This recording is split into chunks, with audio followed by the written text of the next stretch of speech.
KPCC ಅಧ್ಯಕ್ಷ ಹಾಗೂ ಉಪಮುಖ್ಯಮಂತ್ರಿ ಡಿಕೆ ಶಿವಕುಮಾರ್ ಅವರ 64ನೇ ಹುಟ್ಟುಹಬ್ಬದ ಅಂಗವಾಗಿ ಹಾಸನದ ಹಾಸನಾಂಬ ದೇವಾಲಯದಲ್ಲಿ ವಿಶೇಷ ಪೂಜೆ ಸಲ್ಲಿಸಿ ಮುಖ್ಯಮಂತ್ರಿ ಆಗಲೆಂದು ದೇವಿಗೆ ಹರಕೆಯ ಮೂಲಕ ಕಾಂಗ್ರೆಸ್ ಕಾರ್ಯಕರ್ತರು ಮತ್ತು ಅಭಿಮಾನಿಗಳು ಪ್ರಾರ್ಥನೆ ಸಲ್ಲಿಸಿದರು. ಇಂದು ಬೆಳಗ್ಗೆ 9 ಗಂಟೆಗೆ ಹಾಸನಾಂಬ ದೇವಾಲಯದ ಸಿದ್ದೇಶ್ವರ ಸ್ವಾಮಿಗೆ ವಿಶೇಷ ಪೂಜೆ ಸಲ್ಲಿಸಿ ದೇವಾಲಯದ ಮುಂದೆ ಬೃಹತ್ ಕೇಕ್ ಕತ್ತರಿಸಿ ಈ ಬಾರಿಯ ಹಾಸನಾಂಬ ಜಾತ್ರಾ ಮಹೋತ್ಸವಕ್ಕೆ ಡಿಕೆ ಶಿವಕುಮಾರ್ ಅವರು ಮುಖ್ಯಮಂತ್ರಿ ಆಗಿ ಆಗಮಿಸಲಿ ಎಂದು 101 ಈಡುಗಾಯಿ ಒಡೆದು ವಿಶೇಷ ಪ್ರಾರ್ಥನೆ ಸಲ್ಲಿಸಿದರು. ಇನ್ನು ಇದೇ ವೇಳೆ ಮಾತನಾಡಿದ ಕಾಂಗ್ರೆಸ್ ಮುಖಂಡ ಜೆಸಿಬಿ ಚಂದ್ರು, ನಾವು ಇವತ್ತು ಡಿಕೆ ಶಿವಕುಮಾರ್ ಅಭಿಮಾನಿಗಳು ಮತ್ತು ಕಾಂಗ್ರೆಸ್ ಕಾರ್ಯಕರ್ತರ ಪರವಾಗಿ ಅವರ ಹುಟ್ಟುಹಬ್ಬವನ್ನು ದೇವಾಲಯದಲ್ಲಿ ಆಚರಿಸುತ್ತಿದ್ದೇವೆ. ಈ ಬಾರಿ ರಾಜ್ಯ ನಾಯಕರು ಮತ್ತು ಹೈಕಮಾಂಡ್ ಮನಸ್ಸು ಮಾಡಿದರೆ ಡಿಕೆ ಶಿವಕುಮಾರ್ ಮುಖ್ಯಮಂತ್ರಿಯಾಗುವುದರಲ್ಲಿ ಯಾವುದೇ ಅನುಮಾನ ಇಲ್ಲ. ಹಾಗಾಗಿ ಈ ಬಾರಿಯ ಹಾಸನಾಂಬ ಜಾತ್ರಾ ಮಹೋತ್ಸವದ ಒಳಗೆ ಡಿಕೆ ಶಿವಕುಮಾರ್ ಅವರು ಮುಖ್ಯಮಂತ್ರಿ ಆಗಲೆಂದು ಹಾಸನಾಂಬ ತಾಯಿಯನ್ನು ಪ್ರಾರ್ಥನೆ ಮಾಡಿ 101 ಈಡುಗಾಯಿ ಹೊಡೆದಿದ್ದೇವೆ. ಆ ತಾಯಿ ನಮ್ಮ ಹರಕೆಯನ್ನು ಪೂರ್ಣಗೊಳಿಸುತ್ತಾಳೆ ಎಂಬ ನಂಬಿಕೆ ಇದೆ ಎಂದರು.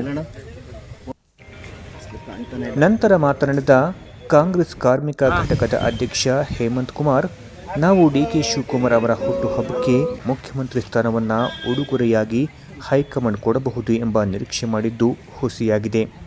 ಮುಂದಿನ ದಿನಗಳಲ್ಲಿ ಅವರು ಮುಖ್ಯಮಂತ್ರಿಯಾಗಿ ಅಧಿಕಾರ ಸ್ವೀಕರಿಸುತ್ತಾರೆ ಎಂಬ ಅಚಲ ನಂಬಿಕೆ ನಮಗಿದೆ. ಆ ತಾಯಿ ನಮ್ಮ ಕೋರಿಕೆ ಈಡೇರಿಸುತ್ತಾಳೆ ಎಂಬ ನಂಬಿಕೆ ಕೂಡ ಇದೆ, ಕಾದು ನೋಡೋಣ ಎಂದರು. ಇದೇ ವೇಳೆ ದಿಟ್ಟ ಧ್ವನಿ ಪತ್ರಿಕೆಯ ಸಂಪಾದಕ ಜಿಎನ್ ದೇವರಾಜೇಗೌಡ, ಡಿಕೆ ಶಿವಕುಮಾರ್ ಅಭಿಮಾನಿಗಳ ಸಂಘದ ಅಧ್ಯಕ್ಷ ಅಗಿಲೆ ಗುರು, ರೈತಪರ ಹೋರಾಟಗಾರ ಪ್ರವೀಣ್ ಗೌಡ, ಹಾಸನ ಜಿಲ್ಲಾ ಕಾಂಗ್ರೆಸ್ ಘಟಕದ ಪ್ರಧಾನ ಕಾರ್ಯದರ್ಶಿ ಪ್ರದೀಪ್ ಗೌಡ, ಕಾರ್ಮಿಕ ಘಟಕದ ಕಾರ್ಯದರ್ಶಿ ಕಮಲಮ್ಮ ಮುಂತಾದವರು ಹಾಜರಿದ್ದರು. ಒಟ್ಟಿನಲ್ಲಿ ಡಿಕೆ ಶಿವಕುಮಾರ್ ಮುಖ್ಯಮಂತ್ರಿ ಆಗಬೇಕೆಂಬ ಅಭಿಮಾನಿಗಳು ಮತ್ತು ಕಾರ್ಯಕರ್ತರ ಕಾತುರತೆಗೆ ಹಾಸನಾಂಬ ತಾಯಿ ಕೃಪೆ ತೋರುತ್ತಾಳಾ ಎಂಬುದನ್ನು ಕಾದು ನೋಡಬೇಕಿದೆ.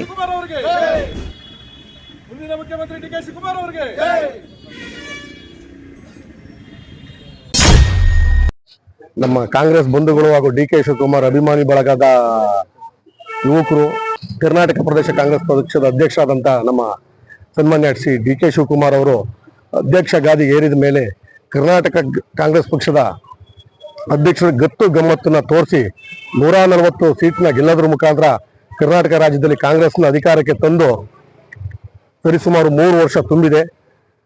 ಕಾರಣಾಂತರಗಳಿಂದ ಅವರು ಮುಖ್ಯಮಂತ್ರಿ ಪ್ರಬಲ ಆಕಾಂಕ್ಷಿ ಆಗಿದ್ರು. ಈಗ ಸನ್ಮಾನ್ಯ ಸಿದ್ದರಾಮಯ್ಯನವರಿದ್ದಾರೆ. ಸಿದ್ದರಾಮಯ್ಯನವರು ಒಳಗೊಂಡಂತೆ ಪಕ್ಷದ ಹೈಕಮಾಂಡ್ ಎಲ್ಲರೂ ಮನಸ್ಸನ್ನು ತಾಯಿ ಚಾಮುಂಡೇಶ್ವರಿ ಹಾಗೂ ಸಿದ್ದೇಶ್ವರ ಸ್ವಾಮಿ ಮನ ಪರಿವರ್ತನೆ ಮಾಡಿ ಅವರ ಪ್ರಯತ್ನಕ್ಕೆ ಮುಂದಿನ ದಿನಗಳಲ್ಲಿ ಅವರನ್ನು ಮುಖ್ಯಮಂತ್ರಿಗಳನ್ನಾಗಿ ಮಾಡಿ ಕರ್ನಾಟಕದ ಜನತೆಗೆ ಅವರ ಸೇವೆಯನ್ನು ಕಲ್ಪಿಸಿಕೊಡುವಂಥ ಭಾಗ್ಯವನ್ನು ತರಲಿ ಅಂತ ಹೇಳಿ ನಮ್ಮ ಹಾಸನದ ಅಧಿದೇವತೆ ತಾಯಿ ಹಾಸನಾಂಬೆಯಲ್ಲಿ ಬೇಡಿಕೊಳ್ಳುತ್ತೇನೆ. ಈ ಬಾರಿ ಮುಂದೆ ನಡೆಯುವಂಥ ನಮ್ಮ ಹಾಸನಾಂಬ ಜಾತ್ರೆಗೆ ಡಿಕೆ ಸಾಹೇಬರು ಮುಖ್ಯಮಂತ್ರಿಯಾಗಿ ಬಂದು ತಾಯಿ ಆಶೀರ್ವಾದವನ್ನು ಪಡೆದು ದೇವಸ್ಥಾನಕ್ಕೆ ಇನ್ನೂ ಹೆಚ್ಚಿನ ಅನುದಾನವನ್ನು ಕೊಟ್ಟು ಹಾಸನಾಂಬೆಯ